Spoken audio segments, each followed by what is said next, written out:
ये 100 रुपये आए हैं, ये भदारा बंजारा गणेशपुरा,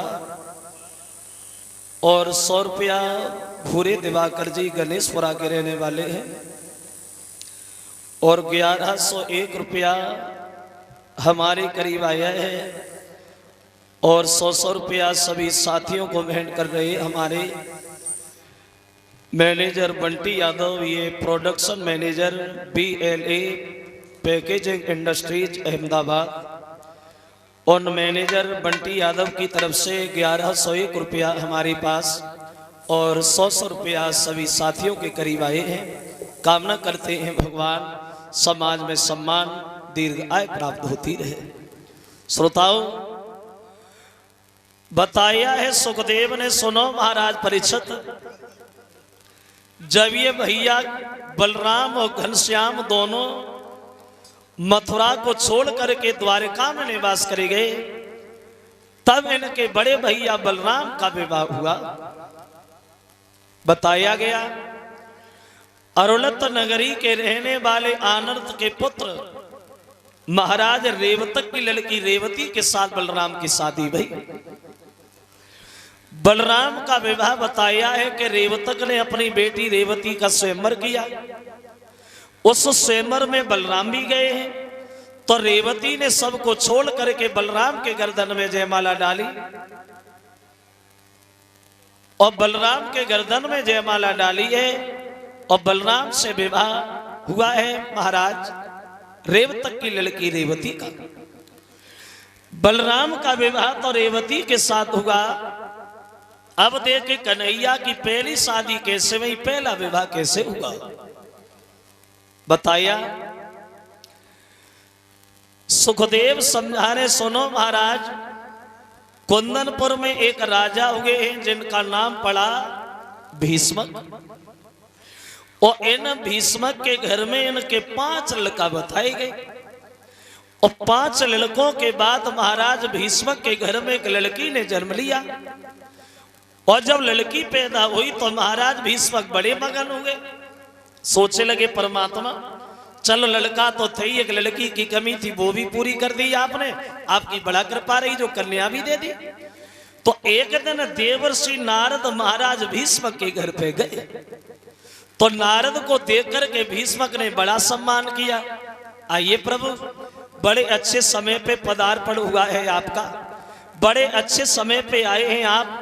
कल परसों हमारे घर में खुशियां आई हैं, एक कन्या ने जन्म लिया है, अब आप आई गए हो, तो हमारी बेटी का भविष्य हमें बताते जा। हमारी बेटी का भविष्य कैसा रहेगा, हमारी बेटी का नाम क्या रखोगे, और साथ साथ एक बात हमें और बताते जाना प्रभु कि हमारी बेटी का विवाह किससे होगा, हमारे दामाद कौन बने। तो नारद बोले, बोला अभी बता रहा। अब लड़की का हाथ नारद अपने हाथ में लेते और मुस्कुराते हुए बोले, महाराज तुम्हारी तो किस्मती बनेगी। मतलब ये है महाराज भीष्मक, सुनो,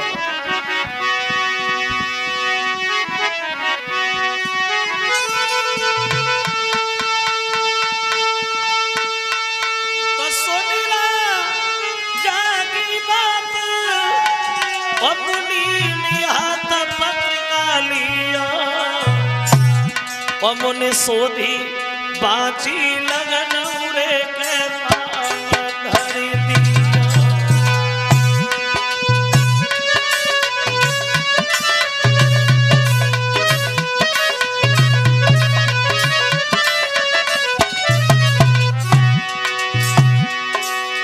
क्या नाम है आपकी बेटी का? तो नारद बोले,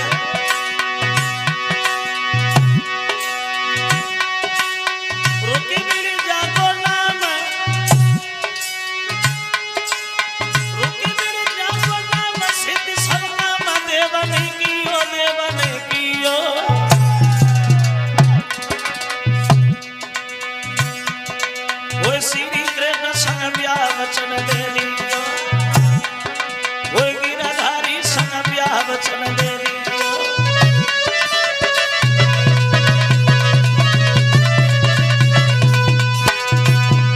नारद ने उत्तर दिया, महाराज तुम्हारी बेटी का तो नाम हमने रख दिया है रुक्मिणी बड़ा चतुर चालाक होशियार निकलेगी तुम्हारी कन्या, अपने से बड़े का सम्मान करेगी तुम्हारी कन्या।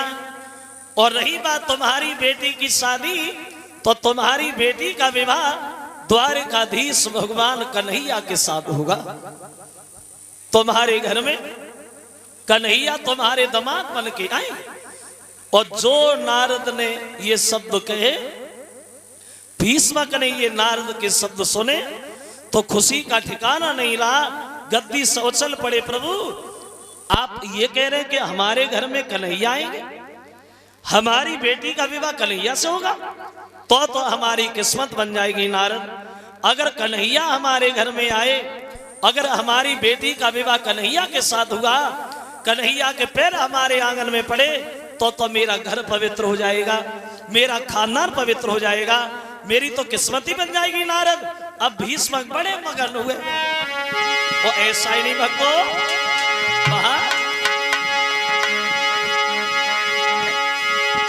अरे खुश भक्ति छाई गई तन,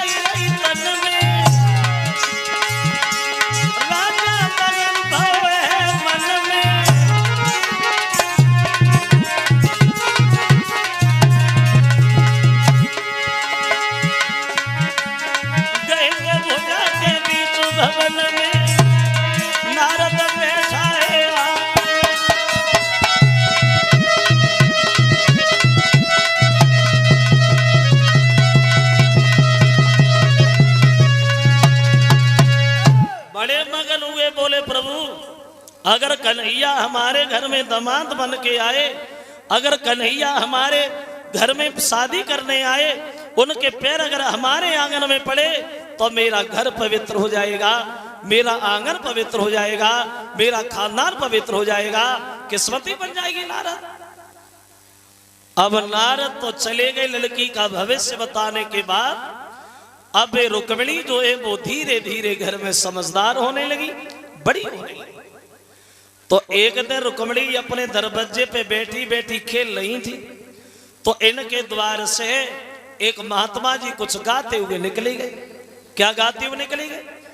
बोले कि ब्रज भूमि में हुआ है अवतार कन्हैया का, है सौभाग्य उन्हें हो दीदार कन्हैया का।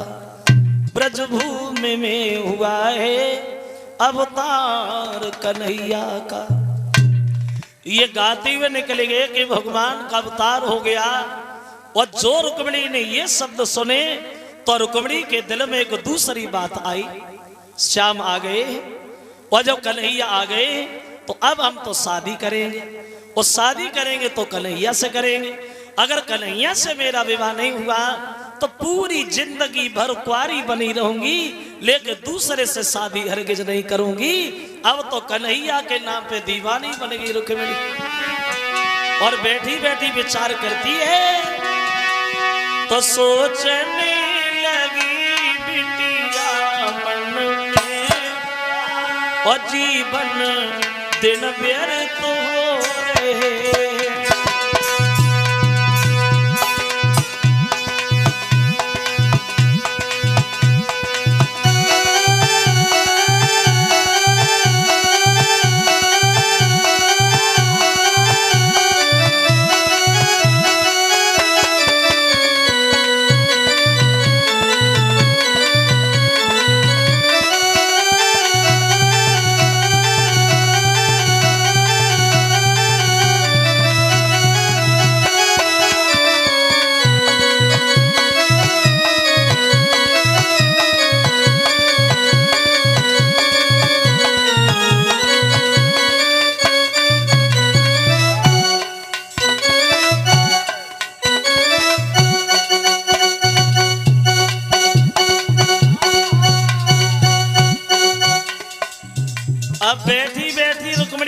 विचार करने लगी, विवाह होगा तो द्वारकाधीश के साथ, अगर उनसे मेरा विवाह नहीं हुआ तो पूरी जिंदगी भर कुंवारी बनी रहूंगी, लेकिन दूसरे से शादी हरगिज नहीं करूंगी।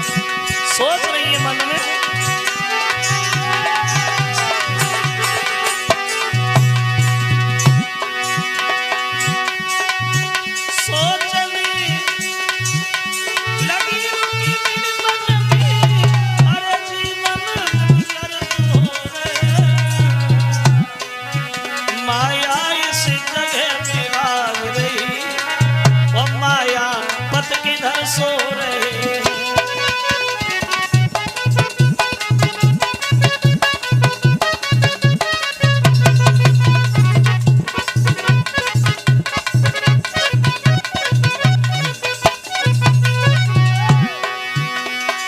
सोते जगते चलते फिरते उठते बैठते अब तो कन्हैया का नाम जुबान पे, दूसरा नाम ही नहीं रुक्मिणी के।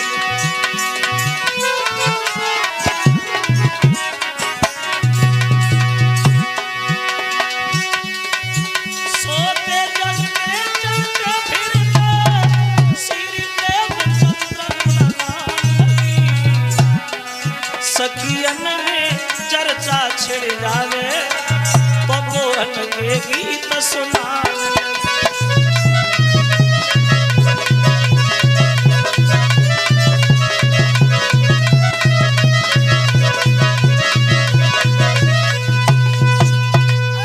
भगवान के नाम पे दीवानी बन बैठी रुक्मिणी।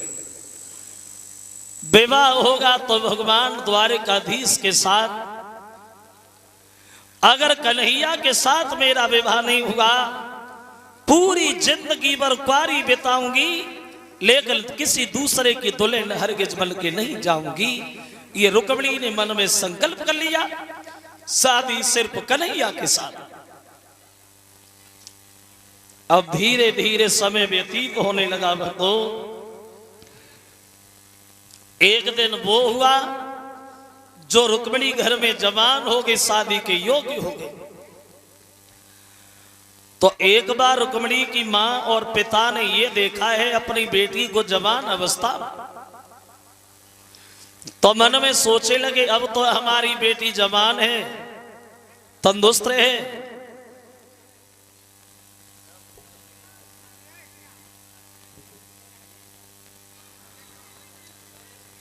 और ये माता पिता का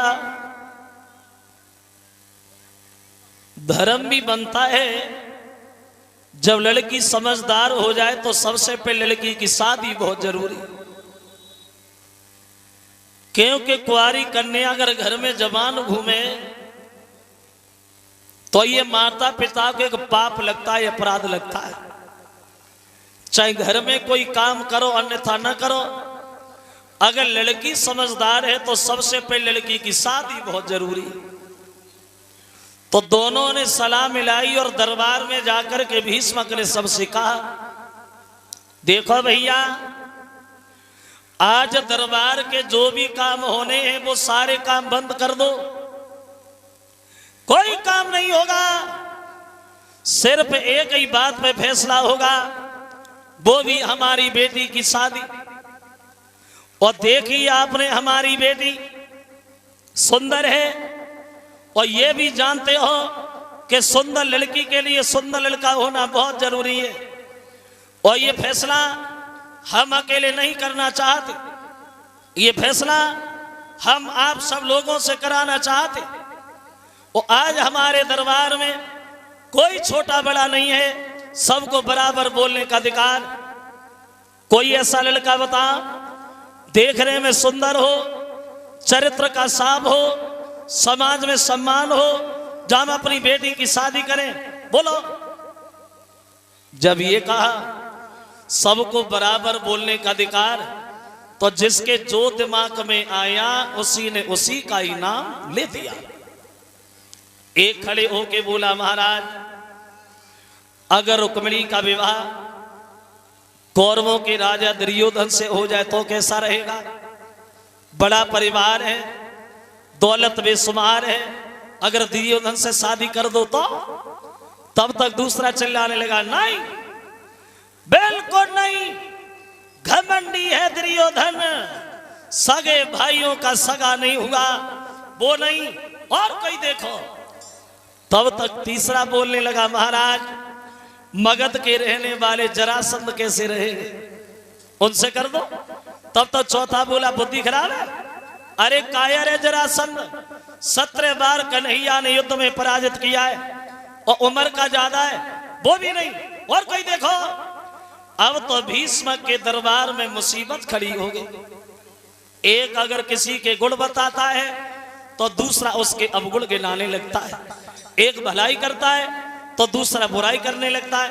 अब तो सुबह से दोपहर हो गया लेकिन ये फैसला नहीं हो रहा कि रुक्मिणी का विवाह होगा। वो दशा बनी है महाराज भीष्म के दरबार की। देखो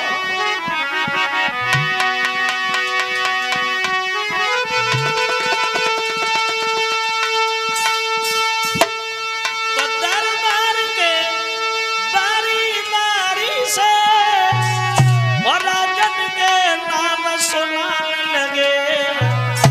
फिर और लोग उन लोग के मांगुल और गिनाने लगे।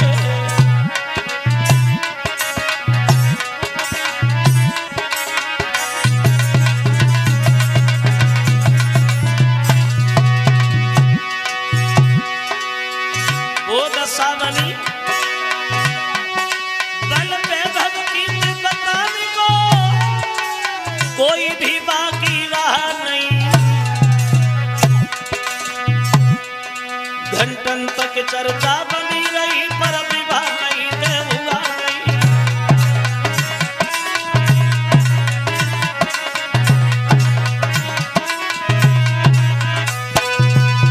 सुबह से दोपहर हो गया भक्तो, दोपहर से शाम हो गई महादरबार में, लेकिन ये कोई फैसला दरबार का नहीं कर पाया कि रुक्मिणी का विवाह होगा। जब शाम हो गई दरबार बंद होने को आया तो एक बोला, महाराज सबने बता दी, अगर आपकी अनुमति हो तो क्या हम भी बोले? बोले हाँ हाँ तुम भी कहो। तो वो बोला, प्रभु अगर हमसे पूछो तो हमारी बहन रुक्मिणी का विवाह द्वारिकाधीश भगवान कन्हैया से हो जाए तो कैसा रहेगा? बढ़िया परिवार है, समाज में सम्मान है, अगर कन्हैया से शादी हो जाए तो। जो ये शब्द कहे भीष्म को खुशी का ठिकाना नहीं रहा, गद्दी से उछल पड़े बेटा, अरे जी तो हमारा विचार है, कोई बात नहीं, शादी पक्की, बात बंद कर दो, कन्हैया से शादी पक्की, उनके अलावा कोई अच्छा नहीं है। कन्हैया से शादी बेटी की पक्की हो गई और कोई नहीं बोला। उनका लड़का रुको में खड़ा हो गया, वो चिल्लाने लगा, बुद्धि खराब है, पागल हो गया, किसकी बड़ाई कर रहे हो तुम? बन बन में गाय चराने वाला, दही माखन को लूट लूट के खाने वाला, बंसी बजा के औरतों के बीच में नाचने वाला एक ग्वाला, क्या हम अपनी बहन की शादी ग्वाले से करेंगे? नहीं नहीं नहीं। और कोई देखो तो भीष्मक बोले, देखो रुकुम भाई तो तुम भी हो, उसके बड़े भाई हो, अगर तुम्हारी निगाह में कोई लड़का हो तो तुम हमें बता। तो रुकुम बोला, पिताजी अगर हमारी बात पूछ रहे हो तो हमारी निगाह में एक लड़का तो है। क्या नाम, कहाँ रहता है, क्या करता है, क्या काम उसका? बोले बहुत बड़ा व्यवहार है, बढ़िया परिवार है, दौलत से भरा हुआ भंडार है और लंबा रोजगार है और कोई गैर नहीं है, अपना ही रिश्तेदार है। मतलब नाम क्या है? बोले सुनो हम बता रहे हैं ना क्या नाम है। बोला तो सोनी बाबुल के बेन रे और को आज समझावे।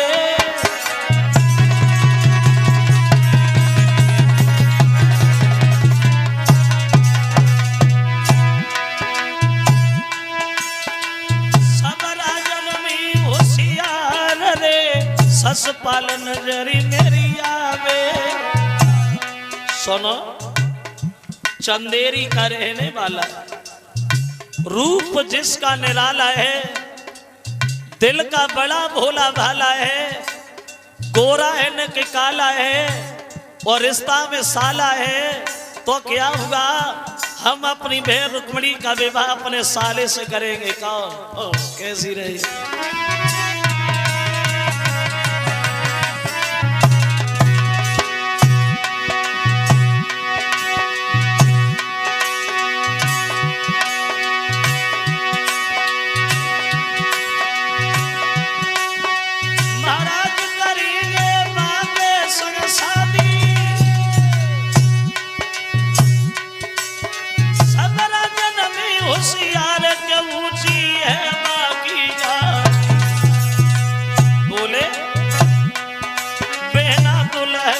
बन के जाए मेरो सालो दूल्हा बन आवे, मेरा दुल्हन बन के जाए मेरो सालो दूल्हा बन आवे।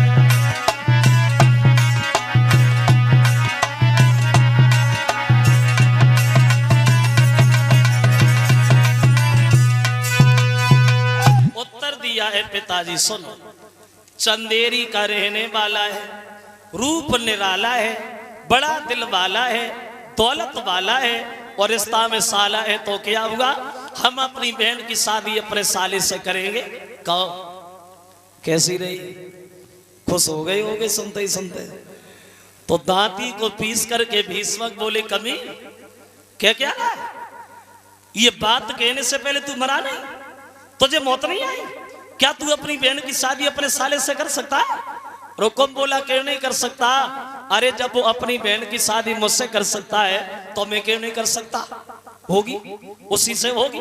और एक बात कान खोल के सुन लो, अगर तुमने भूल से भी कन्हैया को घर में बुलाया, भूल से भी ये भूल कर दी, तो नतीजा गलत हो जाएगा।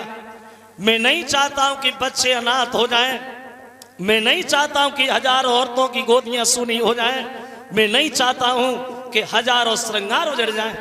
अगर कन्हैया घर में आएगा तो बात बिगड़ जाएगी। और बोला है वो रुकुम चिल्लाता हुआ अपने पिता से,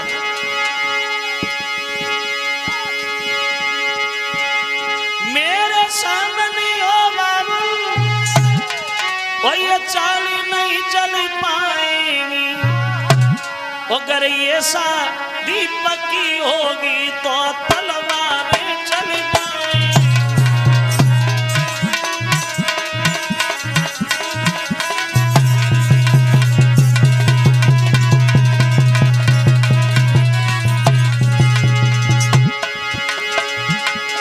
सुनो सस पालक सन शादी होगी, अब नया नाना भी होगी, कृष्ण दूल्हा बन के आएगा वीरों की कुर्बानी होगी।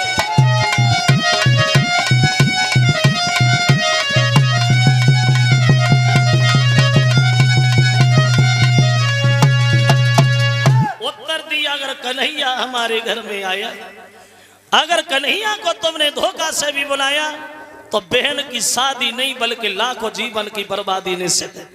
मैं नहीं चाहता हूं कि बच्चे अनाथ हो जाएं, मैं नहीं चाहता हूं कि हजारों औरतों के श्रृंगार उजड़ जाएं, और मैं नहीं चाहता हूं कि माताओं की गोदियां सूनी हो जाएं।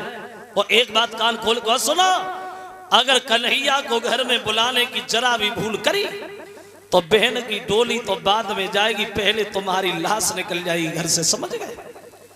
साले का नाम लिया पागल हो गए, चिल्लाने लगे।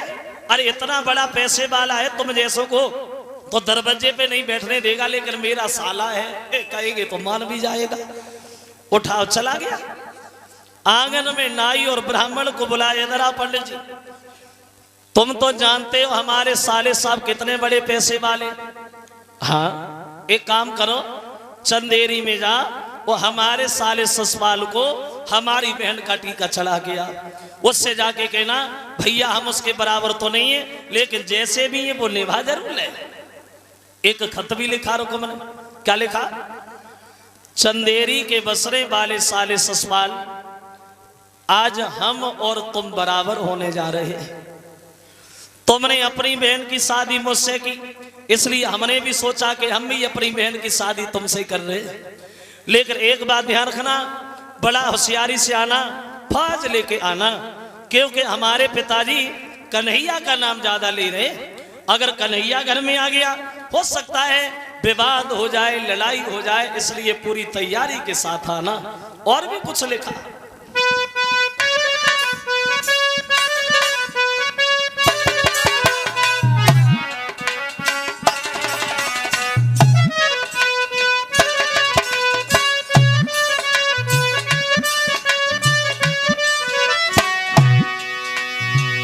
लिखने लगा है खत और बोला,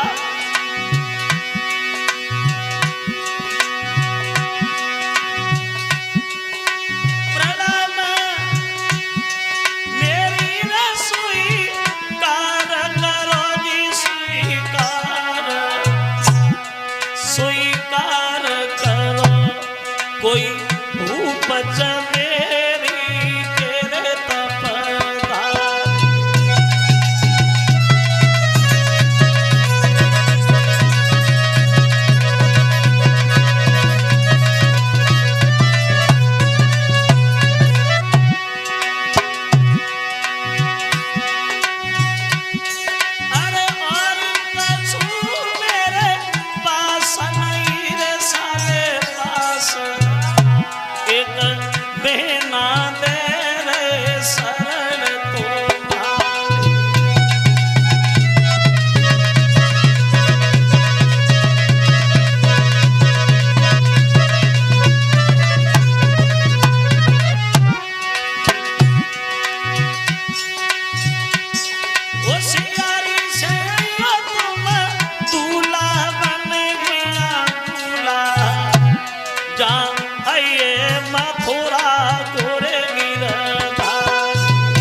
शब्दों में लिख दिया, फौज लेके आना, पूरी होशियारी के साथ आना, क्योंकि अगर कन्हैया घर में आ गया तो लड़ाई हो जाएगी, विवाद हो जाएगा, इसलिए पूरी तैयारी के साथ आना।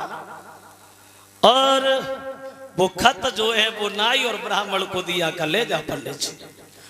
अब चले कुंदनपुर से चंदेरी में, जा ससपाल का दरबार लगा है, प्रवेश करें। जो ससपाल ने देखा, ब्राह्मण देवा कहां से आए? जवाब दिया, हम कुंदनपुर से आए ससपाल। तो ससपाल बोलो, पंडित जी वहां तो हमारी रिश्तेदारी है, हमारी बहन है, हमारे बहनोई है। बोले हाँ, तुम्हारे बहनोई ने भेजा है ससपाल। क्यों? बोले हम तुम्हें बता रहे ससपाल, तुम्हारे बहनोई ने अपनी बहन की शादी के लिए तुम्हें चुना है, अर्थात रुक्मिणी से शादी करने का तुम्हारा क्या विचार है ससपाल? और जो ससपाल ने जब बात सुनी कि रुक्मिणी से शादी, बहनोई की बहन से शादी, मेरी बहन की नंद से शादी, और तुम मुझसे पूछ रहे मेरा विचार? अरे पंडित जी, अरे मेरा विचार तो ये है कि भगवान करे हमारी जैसे बहनोई सबकाव को मिले। हम तैयार, एकदम तैयार। लेकिन जब खत खोला तो कन्हैया का नाम पढ़ते ही पढ़ते उसका दिल दबने लगा कि पंडित जी इसमें ये क्या लिख दिया, कन्हैया आएगा, और कन्हैया आएगा तो फिर शादी कैसे होगी? फिर मन में सोचा कि नहीं होगी, जो हमारे बहनोई ने तारीख लिख के भेजी हम उस दिन जाएंगे ही नहीं, शादी से 10-12 दिन पहले जाएंगे और शादी करके हम चले आएंगे, बाद में कन्हैया आएगा लौट जाएगा। पंडित जी हम तैयार। बोले बहुत बढ़िया। अपने मौसी के लड़का दंत वक्र से बोला, भैया तुम फौज सजा। अब दंत वक्र इधर फौज सजाने लगा और ससपाल पहुंच गया अपनी भाभी के पास। बोले भाभी कुछ औरतों को बुला लिया, गीत गा। भाभी बोली गीत काई खुशी? बोले दूल्हा बना खुशी, हम शादी करने जा रहे हैं। तो भाभी बोली बुद्धि खराब है, ना तो कौन से लगन आई, ना शादी भाई आई, ना टीका आओ, और सीधे दूल्हा बन के किसके घर पे जाओगे? पागल हो गया? बोले भाभी पागल हम नहीं, पागल तुम हो। मतलब अरे तुम तो जानती हो हमारी बहनों कितनी अच्छी आदत के हैं। हाँ, उन्होंने अपनी बहन की शादी के लिए मुझे चुना है, अर्थात मैं अपनी बहन की नंद से शादी करने जा रहा हूं। भाभी बोली नंद क्या कह रहे हो? पागल हो? अरे अरे वो तो तुम्हारी पूजनी की देवी है देवी। ससपाल बोल अगर ऐसी देवी देखी जाए कल से शादी बंद हो जाए, मैं देवी देखनी है शादी करनी है तो दूल्हा बना। अब 2-4 लड़कियां बुलाए ले आए, दूल्हा बनाया। लेकिन जब दूल्हा बनाया तो ससपाल को असगुन बहुत हुए। असगुन कैसे? बाहर जाके शीशा मार जब धरो रे सोई हुई गई छी कई अगारी।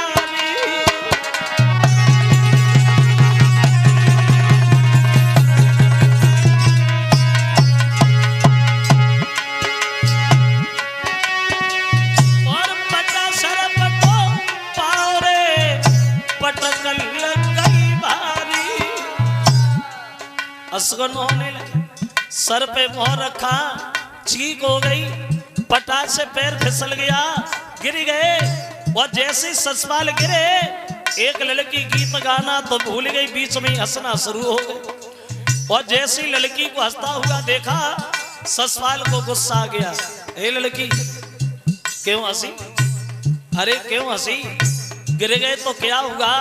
बहादुर लोग तो ऐसे गिरते रहते, तू गीत गा, जल्दी जल्दी गा।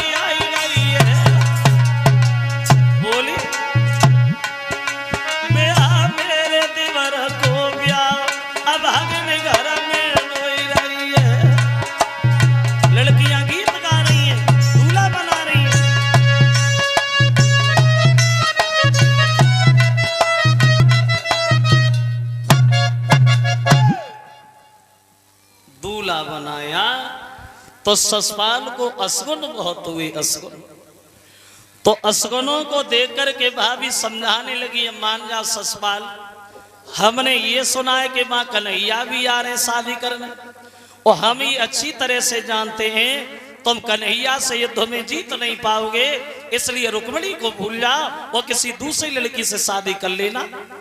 ससपाल बोलो भाभी तुमने देखी नहीं, हमने देखी, हमारी बहन की नंद है, इतनी तो सुंदर है, इतनी तो सुंदर है, अंधेरे में बैठा लो तो दीपक जलाने की जरूरत नहीं पड़ती, दूर से चमक जाती है। क्या? हाँ लाऊंगा तो देखती रह जाओगे। एक बात बता, दूल्हा बनने में कोई कमी तो नहीं रही?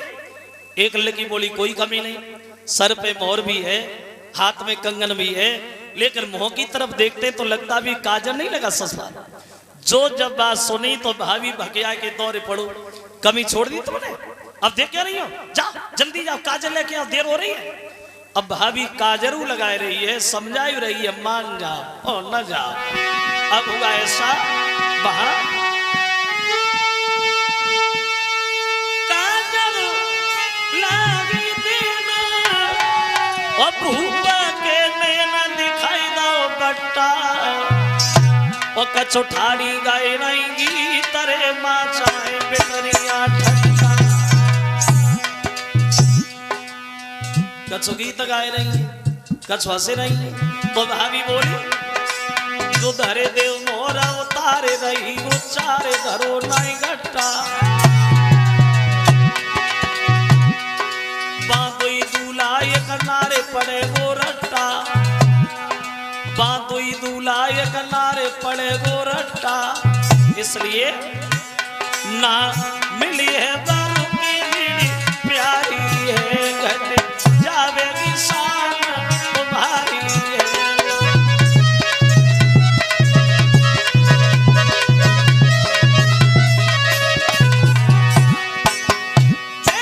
शिवाना के तारी है बेटा, शिखा मानो हमारी है।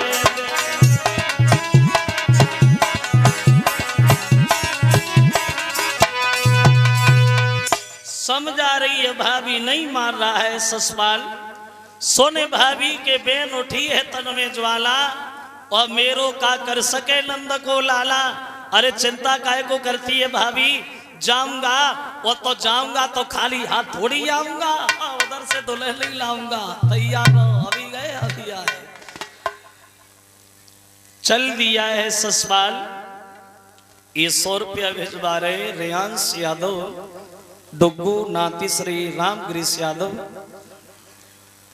और 200 रुपये आए हैं रिंकू यादव, पूर्व प्रधान जी, गणेशपुरा के रहने वाले हैं। और 50 रुपया बन गया। ऐसा कलेजा पे वज्र सा लगा है जो रुक्मणी से नहीं कर सकी। पछाल खा के आंगन में गिरेगी श्याम, ये क्या हुआ, मर जाऊंगी, लेकिन ससुराल के साथ हरगिज नहीं जाऊंगी। रोने लगी भगवान की याद करके रुक्मणी। अब बोलिए मोहन,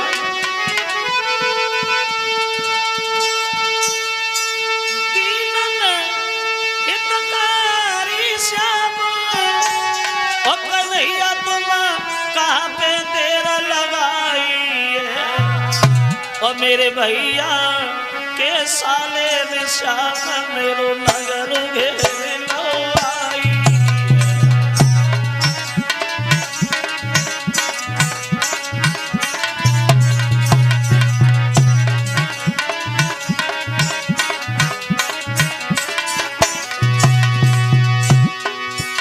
रोने लगी भगवान कन्हैया की याद करके रुक्मणी श्याम। बालापन से गिरधारी मैंने प्यारी आस लगाई, मेरो भैया करिया नाम बनो ससुपाल लो बुलवाई।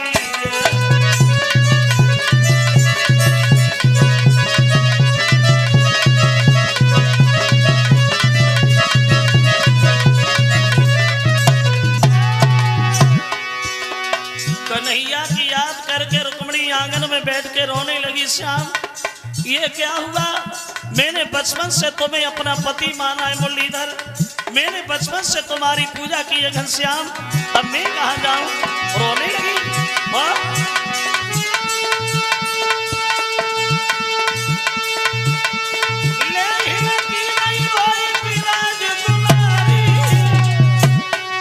और कहाँ छुपे हो दीनन के हितकारी,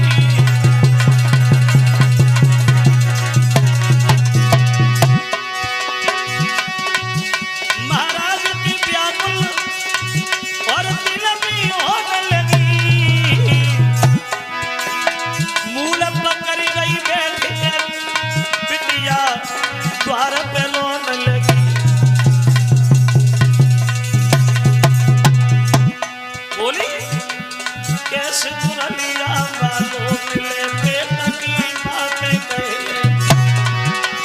कैसे बसुरिया वालों मिले पेट की बातें कहे।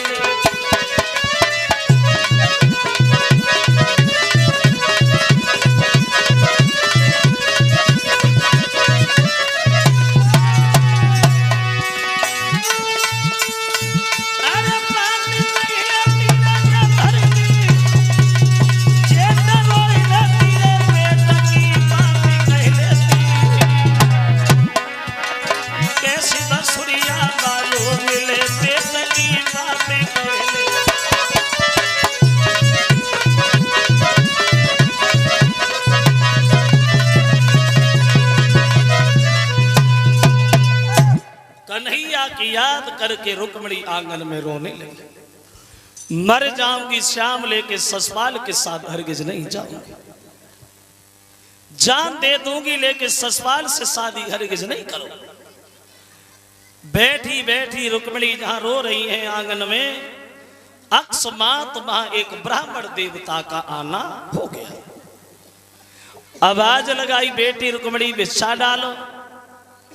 तो रोती हुई रुक्मणी दरवाजे पे आई, बोली ब्राह्मण देव आज हमारे घर में तुम्हें भीख भी नहीं मिलेगी। क्यों? हमने तो ये सुना है बेटी कल परसों तेरी शादी, और ऐसे खुशी के अवसर पे आंखों में आंसू रोई काहे को? तो कहने लगी पंडित जी ये शादी नहीं, मेरे जीवन की बर्बादी है। हाँ, मेरा भैया मेरी शादी जबरदस्ती करा रहा है, ये शादी मेरे मर्जी के खिलाफ हो रही है। मैं तो ससुराल से शादी करना ही नहीं चाहती। तो तू शादी करना किससे चाहती है? कन्हैया से। कन्हैया? कन्हैया को तूने देखा है? देखा है, देखा है। वो यहाँ कभी नहीं आया, किसी ने नहीं देखा, तो फिर तूने किधर से देख लिया? बोली पंडित जी मैंने खूब देखा है। कहाँ देखा है? कि मैंने सपने में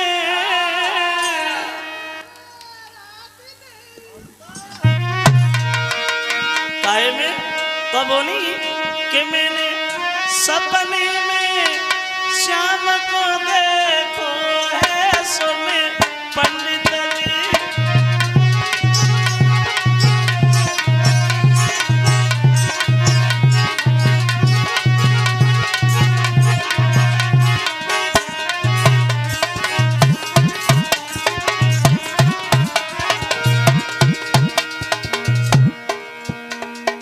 सपने में चलो देखो है तो बात वही है, बात वही का भाई। तो बोली सुनो पंडित जी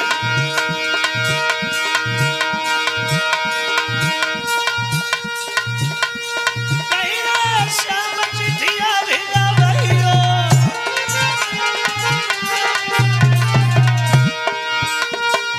बाती भेजी हबीबुल्ला भैया। पंडित जी कोले जावे मेरो संदेशो है सुने पंडित जी।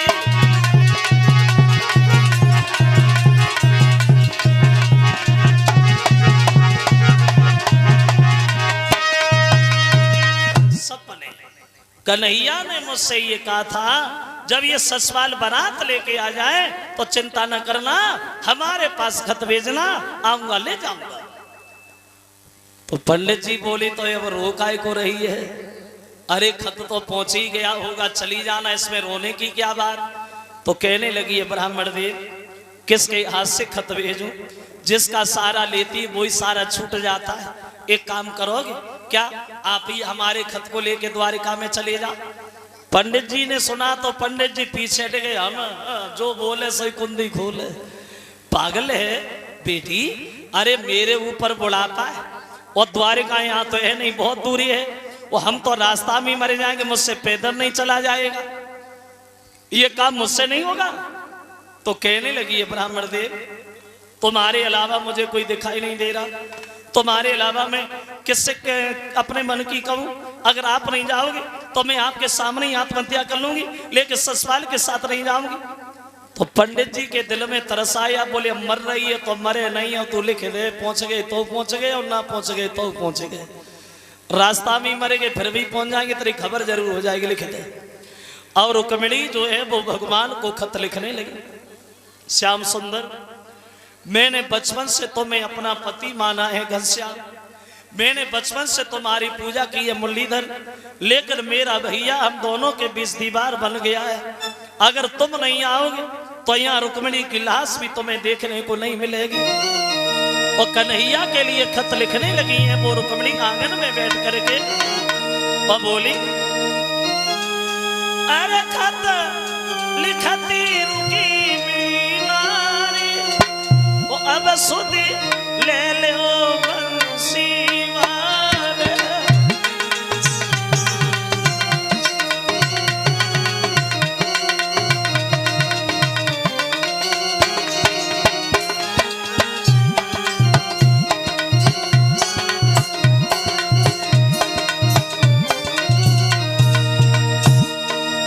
लिखने लगी भगवान को खत,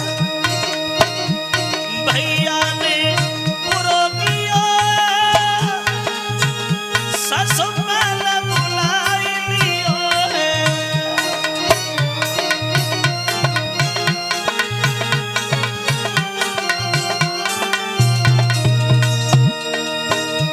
भैया ने पुरो दियो ससुराल बुलाई लियो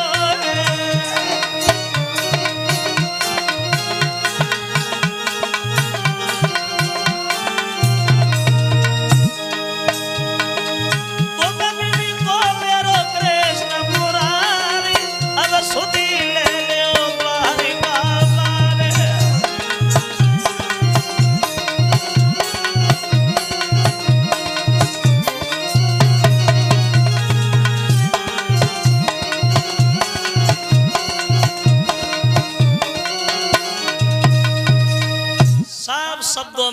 मैया श्याम मर जाऊंगी लेकिन ससुराल के साथ हरगिज नहीं जाऊंगी।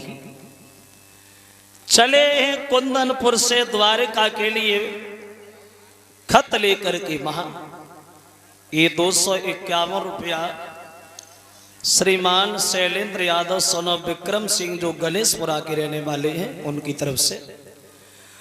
अब श्रोताओं चले हैं, मन में विचार आ रहे, चला रुक्मणी का काम भी हो जाएगा, हमें उनके दर्शन भी हो जाएंगे, ये सोच के ही आगे बढ़े। लेकिन ज्यादा नहीं 2-4 कोसे ही निकल पाए, बुढ़ापे में पैदल नहीं चला गया। तो पंडित जी मन में सोचे लगे अभी तो कुछ भी नहीं चल पाए, द्वारका बहुत दूर है, थोड़ी और बढ़ो। अब बढ़ो कहाँ, पैर काम ही नहीं कर रहे। तो पंडित जी ने मन में सोचा अब बुढ़ापा है, ज्यादा ताकत भी मन दिखा, थोड़ा आराम हो जाए फिर आगे बढ़ेंगे। ये सोच करके पंडित जी मन में विचार करते हैं कि अब दोपहरी बिलमाइला, बोले कि अब दोपहरी बिलमाइला जाई बगिया में दोपहरी बिलमाइला।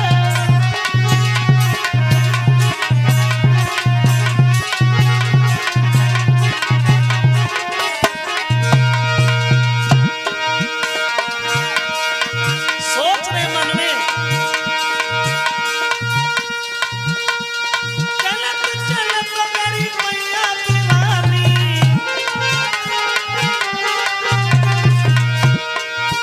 और आया बुढ़ापा बदल गई जवानी।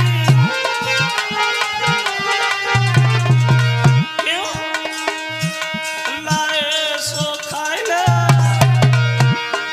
अरे लाए सो खाइला गई बगिया में दोपहरी बिलमाइला।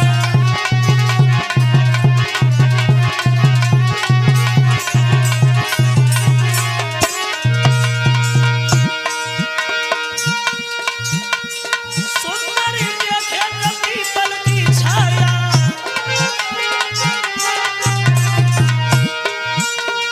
ब्राह्मण भी आसन फरन लगाया। क्यों कचहरी गुण गाइला, अरे हरि गुण गाइला जय बगिया में दोपहरी बिलमाइला।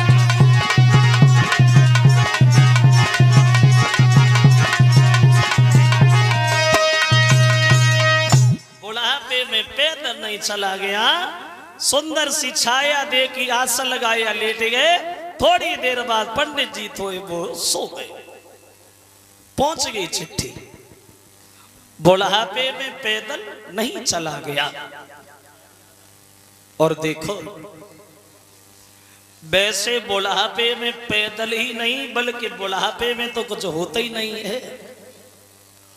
शरीर काम करना छोड़ देता है, इंद्रियां शिथिल पड़ जाती हैं, और बुढ़ापे में सब नफरत भी करने लगते, सब धोखा भी दे देते। हितकारी व्यवहारी परिवारी रिश्तेदारी घरवारी सारी ये सब छोड़ देते बुढ़ापे में, कोई नहीं मानता। एक कवि कहता है देख की जवानी को इतनो इठलावे मती, देख की जवानी को इतना इठलावे मती, क्योंकि आएगो बुढ़ापो तो कसाले पड़ जाएंगे। और लेटत पे खटिया की पार्टी पे रहेगो, हाथ तो चलत में लठिया के लाले पड़ जाएंगे, वो दिन तेरी जिंदगी में आएंगे। और ये बुढ़ापा भी ऐसा है जो हर आदमी से बड़ा प्यार करता है। लोग बुढ़ापे को ठुकराते ये कभी ना आए, लेकिन ये आता है, वो आता है तो छोड़ के जाता नहीं, अपने साथ ही ले जाता है कि चलो काय को घेरा लगाए बिना मतलब। और बुढ़ापे से और देखिए जो हमारे बड़े बड़े लोग यहाँ बैठे हैं, जो बुजुर्ग लोग बैठे हैं, इन्हें अपनी जवानी बहुत याद आती होगी, क्योंकि जवानी के जमाने की बात अलग होती है। जवानी के जमाने की बात अलग होती है, उस समय चाहने वालों की चाहती कुछ अलग होती है। और ये बुढ़ापा भी बहुत मानता है, लोग इससे ठुकराते हैं लेकिन नहीं मानता। और बुढ़ापे से बचने के लिए आदमी क्या नहीं करता, सब कुछ करता। देखा कि थोड़े बाल सफेद भये बजे के गई डाई कराए आए। अब काम बूढ़े हमें तैसे ही है, मूल पे उड़ाई, मोहन पे उड़ाई, मोचन पे उड़ाई, छाती पे उड़ाई, लेकर इसने पीछा नहीं छोड़ा, बुढ़ापे ने नहीं पीछा छोड़ा, आया और आके छोड़ के नहीं गया, साथ ही ले गया। देखिए एक कवि कहता है, एक विद्वान कहता है कि पहला कितनी लगवाई पर ओई मेल में चोरी पहरा।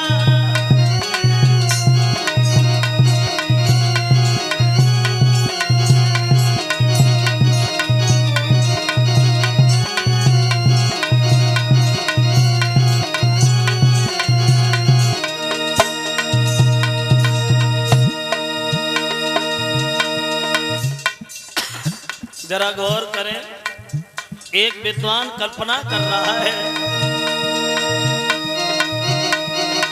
शीश में लगे नौकर बागे, दसई छिकाई दई मोरी ओरे रामा।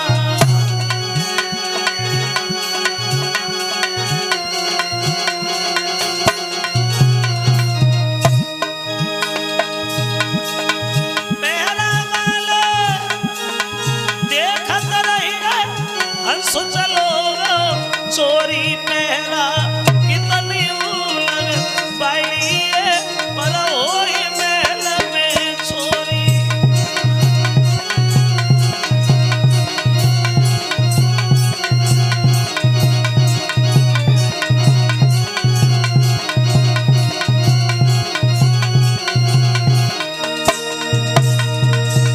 उसके बाद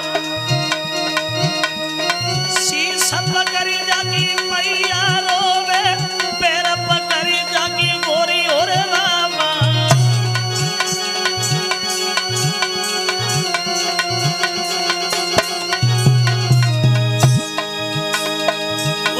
पकड़ी जागो भैया रोवे, बिछुड़ी गई मेरी जोड़ी पहरा कितनी बाई पर ओई महल में चोरी।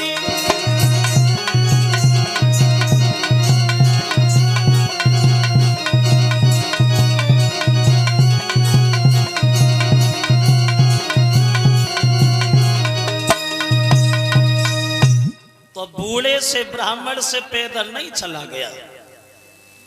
कन्हैया ने देखा कि चिट्ठी ला रहे थे पंडित जी तो रास्ता में सो गए। उन्हें योग माया द्वारा उठवाया, द्वारे काम लिटवा लिया। पंडित जी की आंख खुली तो भौचक्के से खड़े हो गए, विचार करने लगे बारे परमात्मा, जी नहीं मालूम पड़ा कब आ गया, सोते सोते आ गया। आपकी बड़ा कृपा है प्रभु।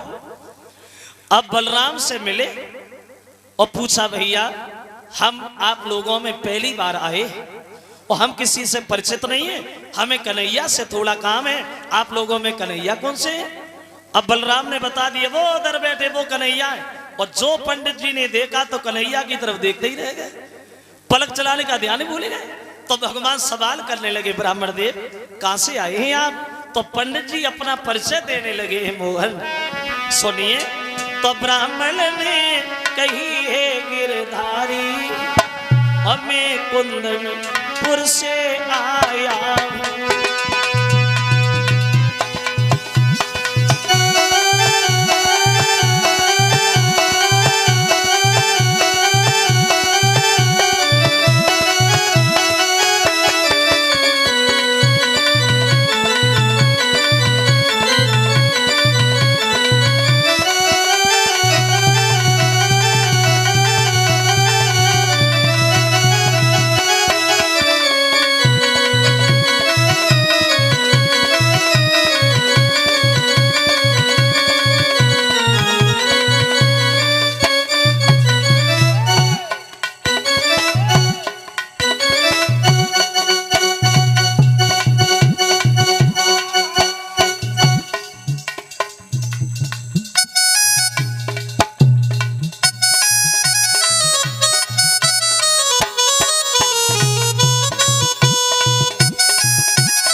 कुंदनपुर से आए हैं श्याम और ये रुक्मिणी का खत लाए हैं मोहन।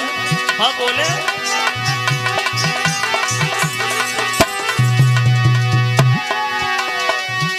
ब्राह्मण बोला है गिरधारी मैं कुंदनपुर से आया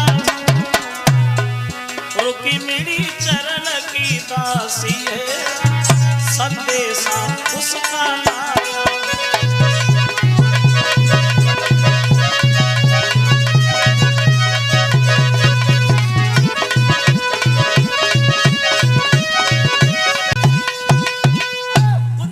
से आया और ये रुक्मिणी का खत लाया हूं प्रभु। तो कन्हैया ने खत लिया, पढ़ने लगे तो बोले इसमें तो ससपाल का नाम है। हाँ आगे आए तो इधर काय को आई पंडित जी, उससे कहते उसी के साथ चली जा, मैं क्या करूंगा। कहने लगे श्याम लड़की मर जाएगी लेकिन तुम्हारे अलावा शादी किसी से नहीं करेगी। तो कन्हैया बोले पंडित जी एक काम करो। क्या? वैसे हमारे भैया बलराम जो है ना बड़े भैया, ये हमें अकेला कहीं जाने नहीं देते। हम बचपन में थोड़े शैतान ज्यादा रहे, नटखट ज्यादा रहे। एक काम करना, तुम भैया से जाके कहना कि मैं जा रहा हूं, और जब लोग तुम्हें विदा करेंगे तो हम कोई ना कोई उपाय भी ढूंढ लेंगे। अब बलराम से बोले हैं श्याम। पंडित जी उत्तर देते प्रभु दर्शन करने आए थे, दर्शन हो गए आप लोगों के, अब हमें आज्ञा दे दो हम अपने घर जाएं। तो बलराम बोले पंडित जी कुछ दान। बोले दान आन कुछ नहीं, सिर्फ भैया हमें आज्ञा चाहिए, आज्ञा। अब बोले कि अब आज्ञा हमको दे दीजिए वो हम अपने घर को जाते।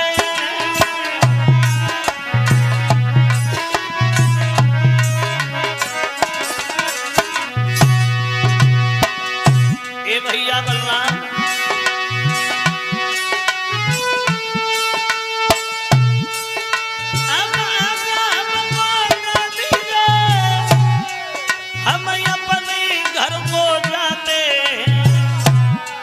सोई यादव लोग खड़े होकर ब्राह्मण को विदा कराते।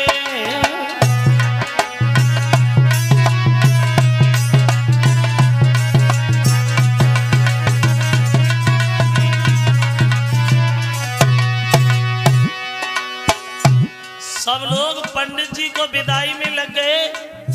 तो पंडित जी ने जब यादवों के संस्कारों को देखा तो पंडित जी यादवों की बड़ाई करने लगे। भैया एक बात तो आज हम समझ गए। क्या? तो बोले ये आज श्याम ने जान ली क्या यदुवंशी श्रेष्ठ कहते कोई आज तलक यादव कुल भी कोई द्वेष नजर नहीं आते।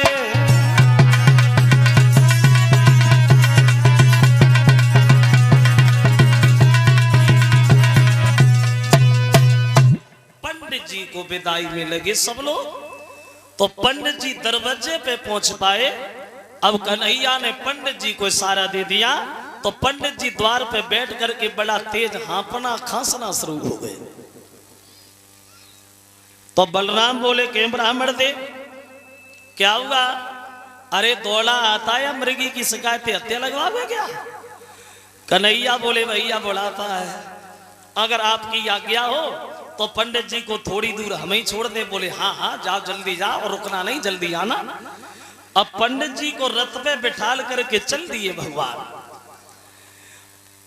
अब कुंदनपुर से गांव से बाहर एक मंदिर पे रथ खड़ा कर लिया और पूछने लगे पंडित जी ये सारी फौजें किन की हैं? ससपाल की। इसका मतलब है ससपाल पूरी तैयारी से आया, मैं अकेला आया। इस लड़की से कहो किसी के साथ जाए, मैं तो जा रहा हूं। कहने लगे श्याम लड़की मर जाएगी लेकिन ससपाल के साथ नहीं जाएगी। लड़की मर जाएगी ससपाल के साथ नहीं जाएगी तो क्या मैं मर जाऊं? एक काम करो पंडित, क्या अगर अकेले में हमें मिला दो तो हम लिए तो जाएं, लड़ नहीं पाए। अकेले की बात है। हाँ तो तुम इसी मंदिर पे खड़े हो जा और पूजा करने के बहाने से हम भेज रहे और रथ में बैठालना चले जाना। कहो कैसी रही? भगवान बोले बहुत बढ़िया।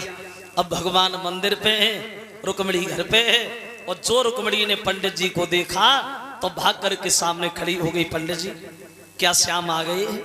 कितने हाथी आए हैं, कितने घोड़ा आए हैं, कितनी फौजें आई हैं, कितने लोग हमें लेने आए? पंडित जी बोले चुपेरा, हाथी घोड़ा फौजे अकेलो आहू है, सो सपा मरो सो धरो है। अबे तक हमने देखो नहीं, तो पहली बार देखो तो सपा डामस सो ड्राम धरो है। क्या देख लिया कन्हैया में?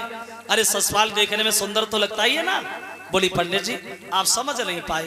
क्या नहीं समझ पाए? तो बोली पंडित जी सुनो, बात ये है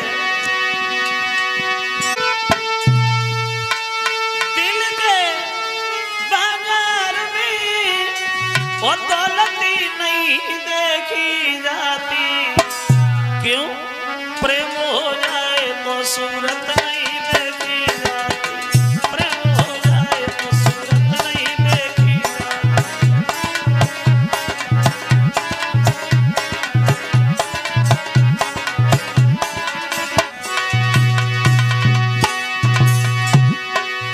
ए ब्राह्मण देव सुनो, प्रेमी लोग इसी प्रण पे जिया करते हैं, प्रेम के नाम पर जो प्राण दिया करते हैं। क्या बुरा करते हैं जो प्रेम में दिल देते हैं, अपने प्रेमी को भला क्या न दिया करते। क्यों? हृदय को चीर के कांटों से सिया करते।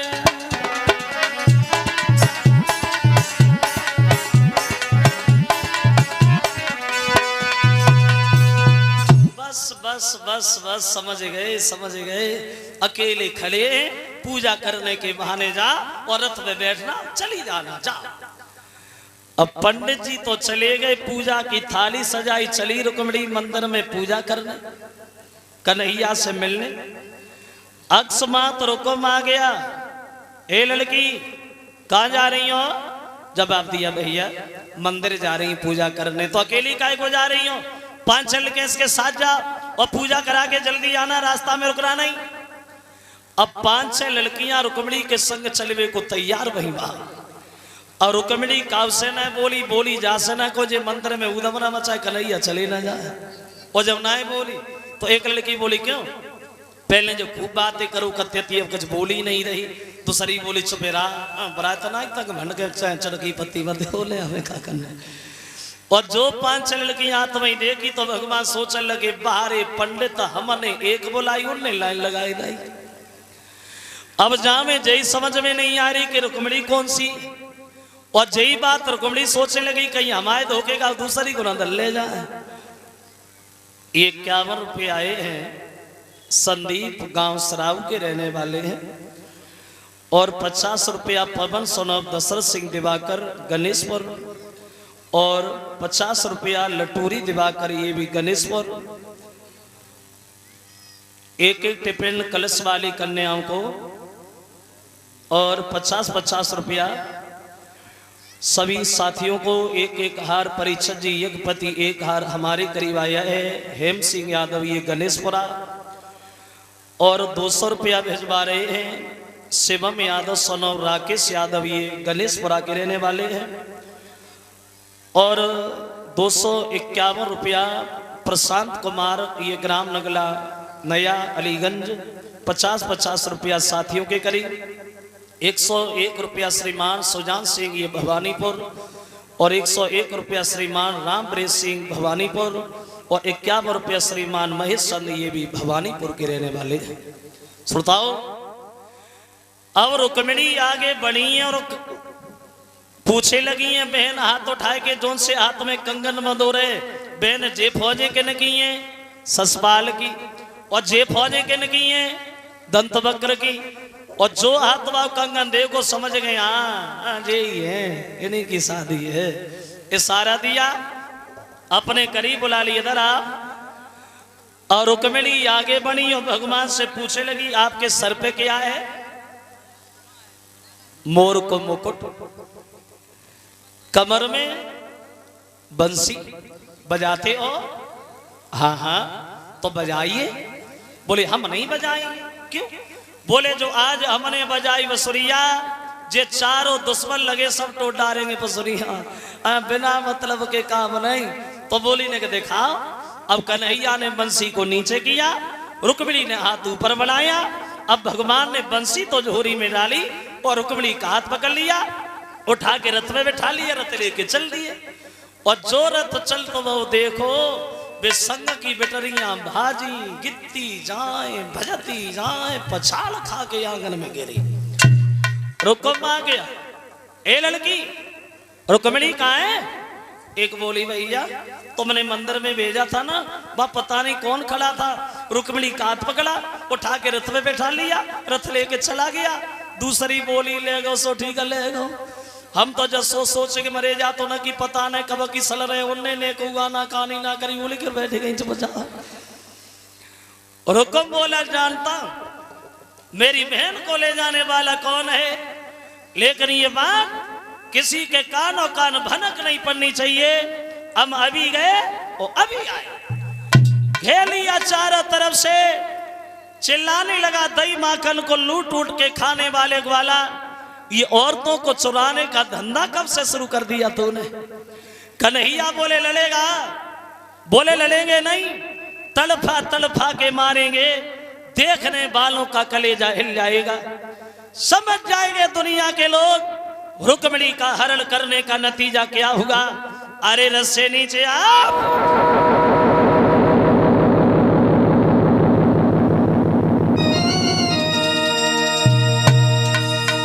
और बोला ठाड़ो रहिए,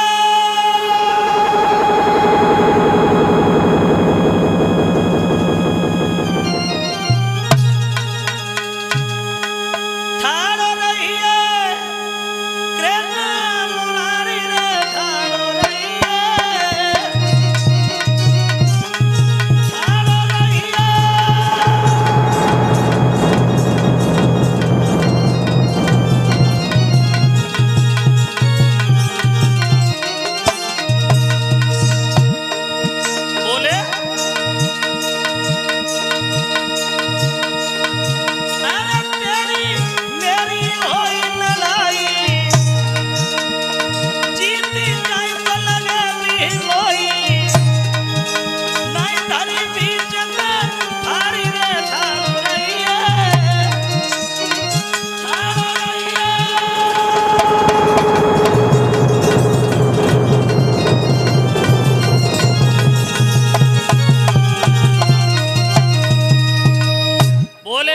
बोले हाँ, तड़फा तड़फा के मारेंगे, जो देखने वालों का कलेजा हिल जाएगा। अरे रथ से नीचे आप,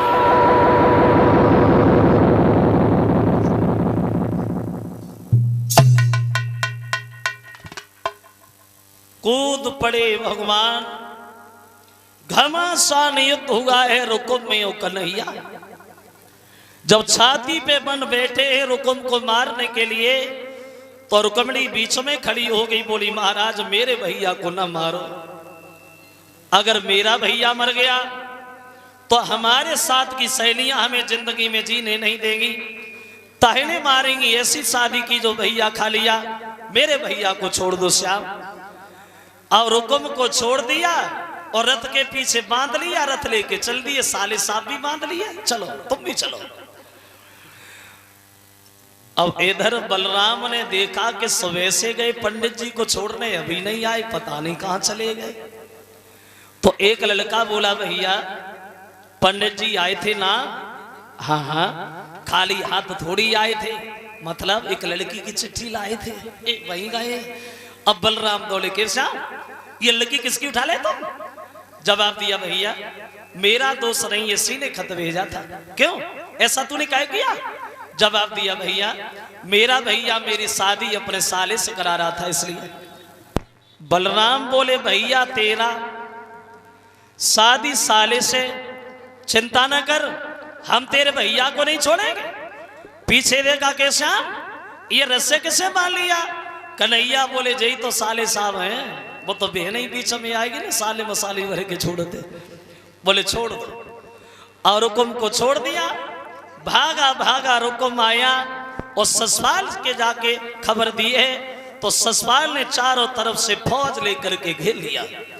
बोले ये दूसरा कौन है? जवाब दिया इसका बड़ा भाई बलराम। कोई बात नहीं, दोनों को हाथी से कुचलवा दो और छीन लो लड़की को।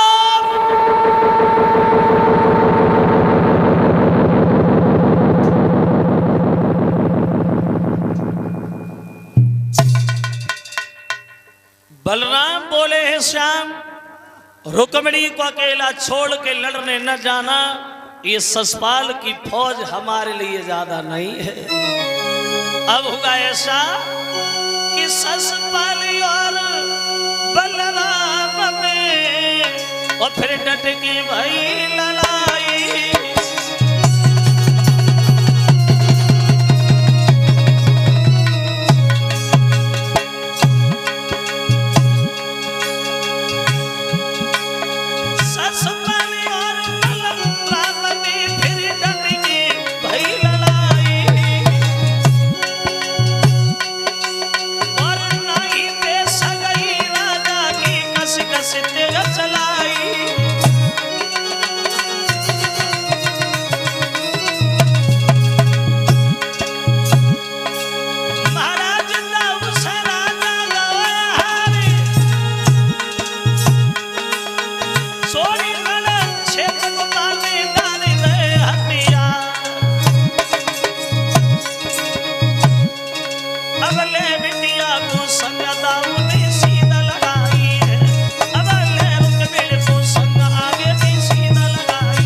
ससपाल की सारी फौज नष्ट हो गई।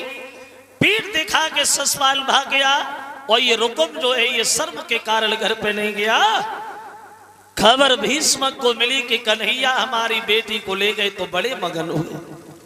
बड़े विध विधान के साथ अपनी बेटी की शादी करने कन्हैया के साथ। अब शादी हो रही है, महिलाएं गीत गा रही हैं और गीत गाते गाते एंटीना घूम गया, कन्हैया को गालियां देने लगे। गारी, वैसे क्षमा करें, गारी वाली परंपरा तो आज भी हमारे यहाँ चल रही है, शादियों में गारियां गाई जाती हैं। लेकिन पहले ऐसी गारी नहीं गाई जाती थी जैसे आजकल गारी गाई जाती। हो सकते पहले इतनी पढ़ी लिखी औरतें ना हुए, अब पढ़ी लिखी ज्यादा है, कहा से पढ़ी लिखी गारी देती। अगर कथा भागवत में कहो कि कीर्तन बोल लो तो कोई नहीं बोलती, क्योंकि शर्म लगते है। और जेई औरतें काऊ को तेल ताई हो, फिर देखो झटका है ना के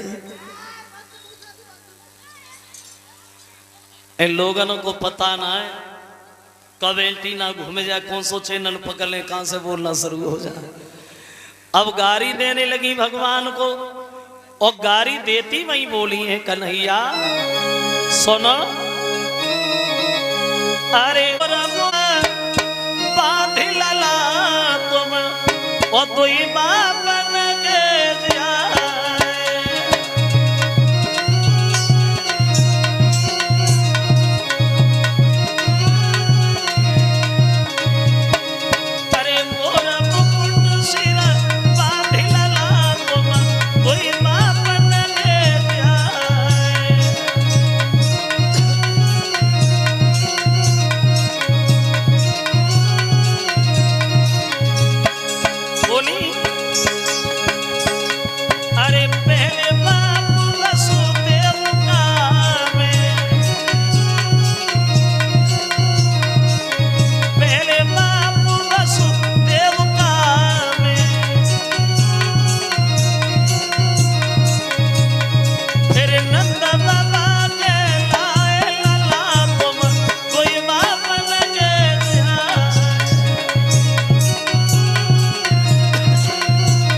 ममो धोई मत शादी तासे अकेले भजिया लला तुम कोई बात लगे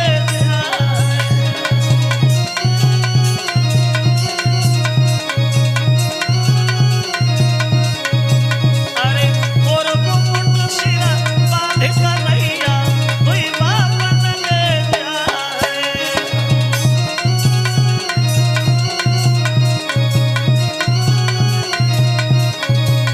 अरे मोर मुकुट सिरा बांध लला तुम कोई बात लगे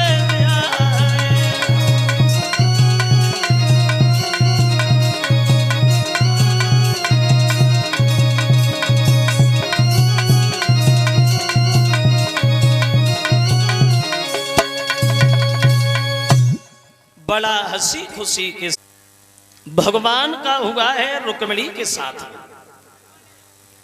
बताया है सुखदेव ने। सुनो महाराज, उसी द्वारिका में दो भाई और रहते थे, सत्राजित और प्रसेनजित। ये सत्राजित जो था ये भगवान सूर्य का बहुत बड़ा पुजारी था। तो सूर्य भगवान ने खुश होकर के सत्राजित की भक्ति को देख करके एक श्यामंतक नाम की मड़ दान में दी थी। और ये मड़ रोजाना सुबह को सोना उगलती थी और सूर्य की तरह ही चमकती थी। तो एक दिन सत्राजित का छोटा भाई प्रसेन गया है शिकार खेलने वन में। तो शिकार खेलते समय इस प्रसेन को एक शेर ने मार डाला और वो मड़ जो है वो अपने मुंह में दबा करके जंगल में भाग गया। जंगल में जामवंत जी रहते थे, तो जामवंत ने उस शेर को मार डाला और वो मड़ लेकर के अपनी गुफा में चले गए। मन में सोचा चलो इससे थोड़ा प्रकाश ही होता रहेगा।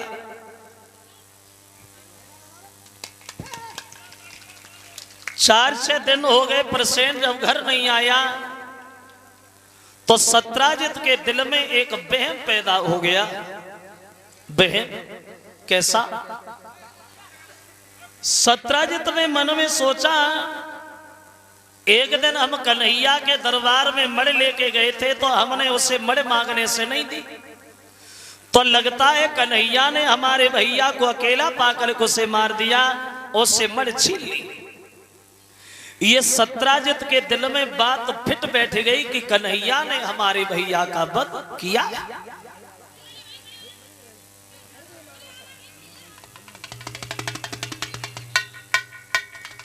तो भैया के दुख में उसका भोजन भी छूट गया श्रोता, क्योंकि भाई का दुख तो भाई समझ सकता है। एक दिन इनकी पत्नी शाम को पैर दबा रही थी तो पूछने लगी, महाराज एक बात बताओगे आप हमें? क्या? प्रसेन जब से गए हैं शिकार खेलने वन में तब से लौट के नहीं आए, पता नहीं कहां चले गए। तो सत्राजित बोले हमें पता तो है लेकिन हम तुम्हें नहीं बताएं। क्यों नहीं बताओ? क्या हम आपकी पत्नी नहीं है? तो सत्राजित ने उत्तर दिया हम इसलिए तो तुम्हें नहीं बताएंगे कि तुम मेरी पत्नी हो। मतलब ये है अगर समाज में सम्मान चाहो, अगर समाज में तुम्हें थोड़ी भी इज्जत प्यारी है तो कुछ बातों का ध्यान जरूर रखना। कौन सी? तो बोले सुनो,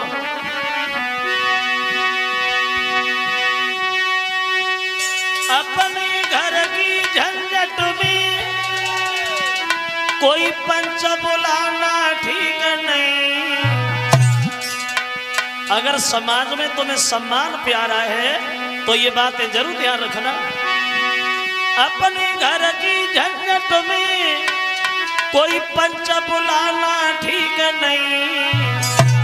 और चुगल खोर यदि पिटे कहीं पर उसे बचाना ठीक नहीं।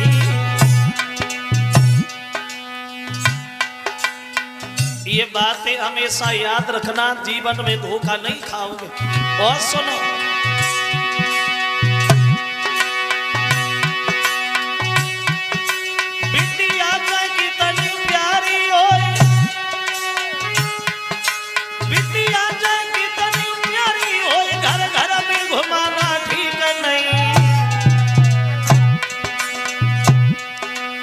लड़का चाहे कितनो प्यारो होता है सर पे चढ़ाना ठीक नहीं।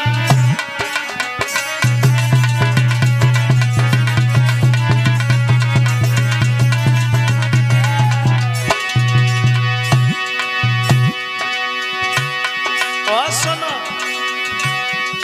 भैया चाहे कितनो बैरी हो, भैया चाहे कितनो बैरी हो, बस भेद छुपाना ठीक नहीं। औरत चाहे कितनो प्यारी हो, बात बताना।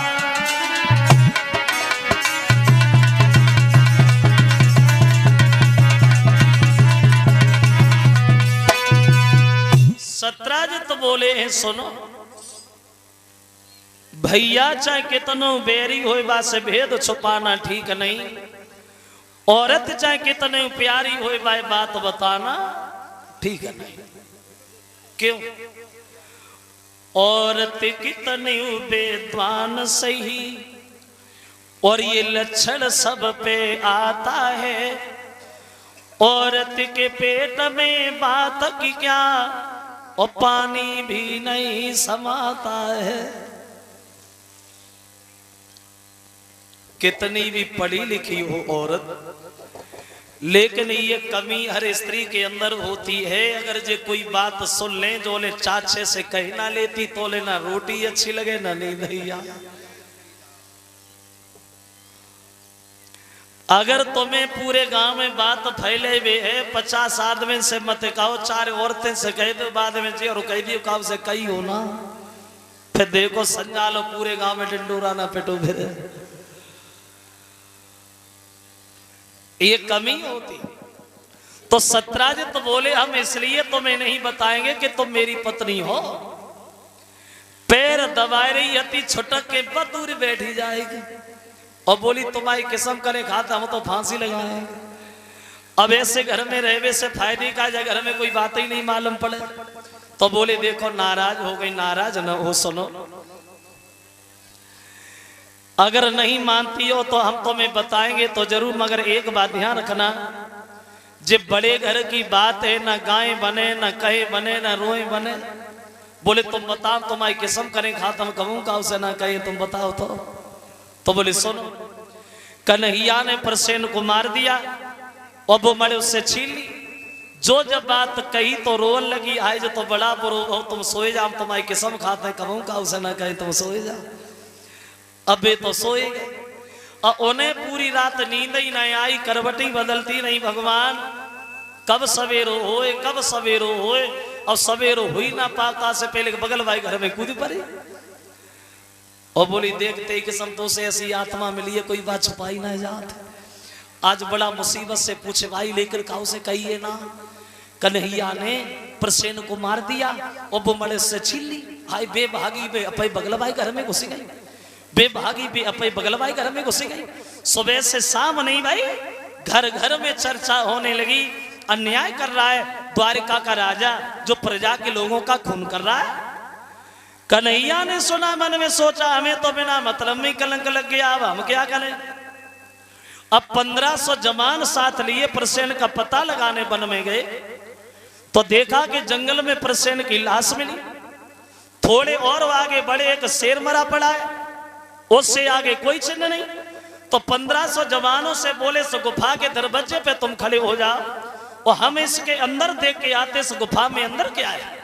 तो कन्हैया ने क्या देखा, गुफा का द्वार तो छोटा है लेकिन अंदर बहुत लंबा चौड़ा महल बना है। एक पालना लटक रहा है, उसी पालना में एक लड़की सो रही है और वो मर्द भी उसी पालना में बंधी है। तो लड़की ने कन्हैया को देखा तो चिल्ला चिल्ला करके रोने लगी। तो कन्हैया जामवंत की हाथापाई शुरू हो गई, युद्ध छिड़ गया। और ये कन्हैया और जामवंत में युद्ध 1-2 दिन नहीं बल्कि लगातार 27 दिन तक वहां चला।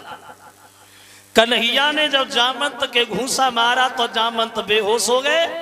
होश आया तो पुराना ध्यान आ गया, पैरों पे गिर पड़े, बोले प्रभु बड़े समय का इंतजार कराया। ये कौन थे जामवंत? ये जामवंत त्रेता वाले थे। जब लंका पे विजय पाकर के सब लोग लौट रहे थे तो तो राम ने पूछा, लड़ाई से किसी के अरमान अधूरे तो नहीं रहे? बहादुरों के चेहरा नीचे को झुक गए, लेकिन बूढ़े से जामंत तो बोले, महाराज हम लड़ना चाहते। तो भगवान बोले, भैया अभी हम मर्यादा के बंधन में हैं, तुम इंतजार करो, हम खुद आएंगे और खुद तुमसे लड़ेंगे, तुम्हारी भुजा की खुजली हम खुद ही मिटाएंगे। तो जामंत तो बोले, महाराज क्यों तकलीफ उठाई, क्यों आए? तो जवाब दिया, इस मणि के पीछे हमें कलंक लग गया, इस मणि को हमें दे दो। तो जामंत तो बोले, महाराज मणि ले जा और मणि वाली भी ले जा, मतलब मेरी बेटी जामंती से शादी कर लो। तो दूसरा विवाह कन्हैया का हुआ है जामंत की लड़की जामंती के साथ, और वो मणि ला करके सत्राजित को दे दी। अब सत्राजित लज्जित होने लगा, सोचने लगा, मेरे भैया को तो शेर ने मारा था, हमने कन्हैया को कलंक लगा दिया, अब मैं क्या करूं? तो उसने शर्म की वजह से अपनी बेटी सत्यभामा की शादी कन्हैया के साथ कर दी।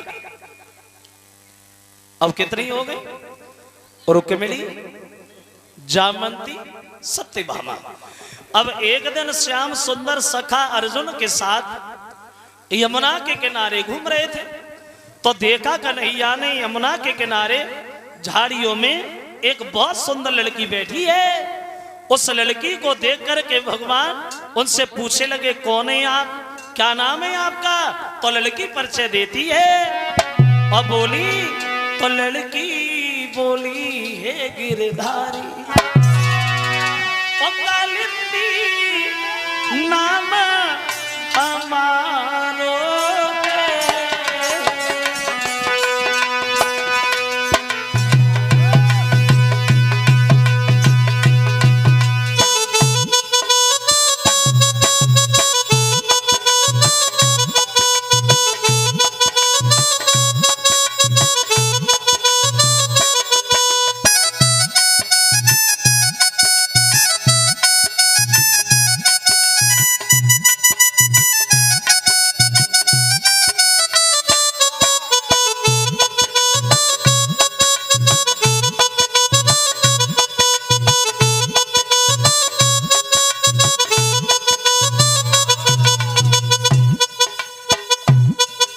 लड़की अपना परिचय देने लगी है। श्याम, मेरे पिता का नाम सूर्य है और मेरा नाम कालिंदी है।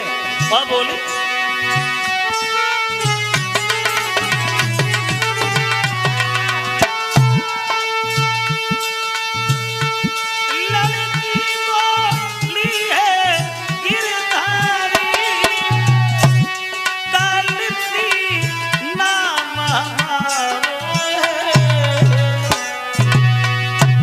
इस जीवन को, इन प्राणों को बस प्यारो सिर्फ सहारो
से बोलो रे, बोलो बोलो मुख से बोलो, ये दासी शरण तुम्हारी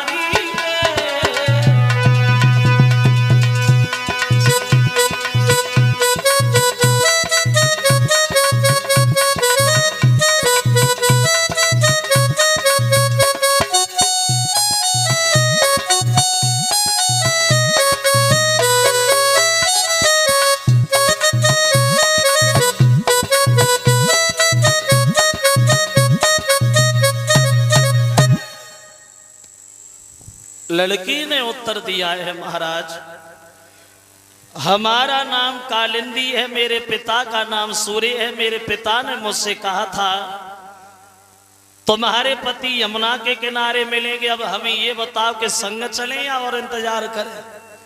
तो अर्जुन बोले के श्याम, 3 औरतें घरे बैठी हैं, जिधर जा उधर शादी तैयार, कब तक शादी करते रहोगे कन्हैया? कन्हैया बोले करते ही रहेंगे, होती रहेंगी तब तक, हम क्यों मना करें, हम तैयार है, एकदम तैयार।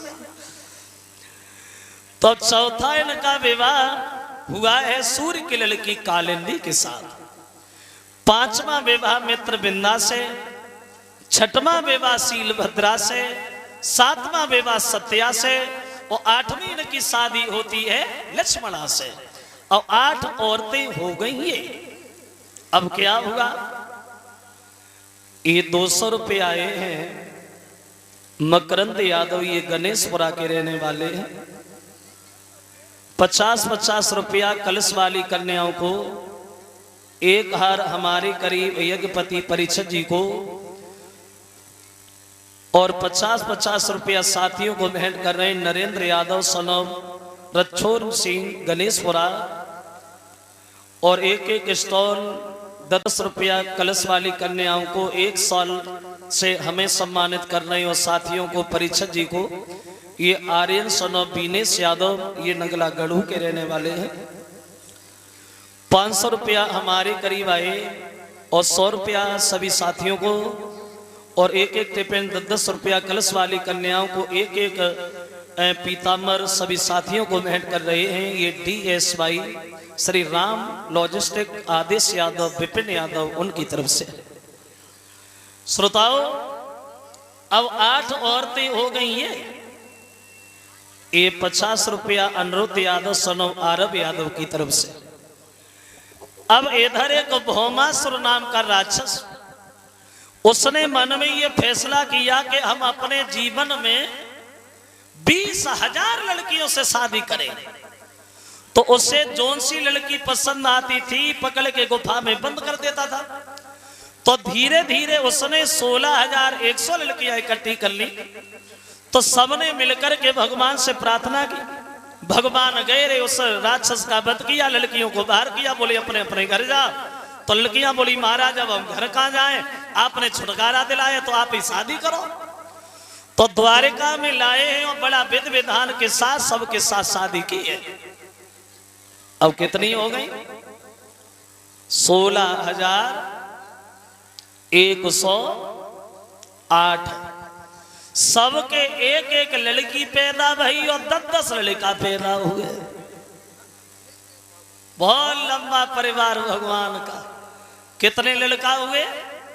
1,61,080।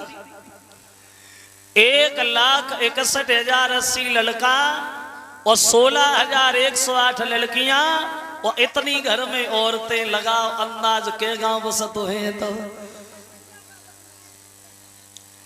आज के नरों से एक नारी नाय समारी जाते। कितना अंतर है, कितना फर्क है।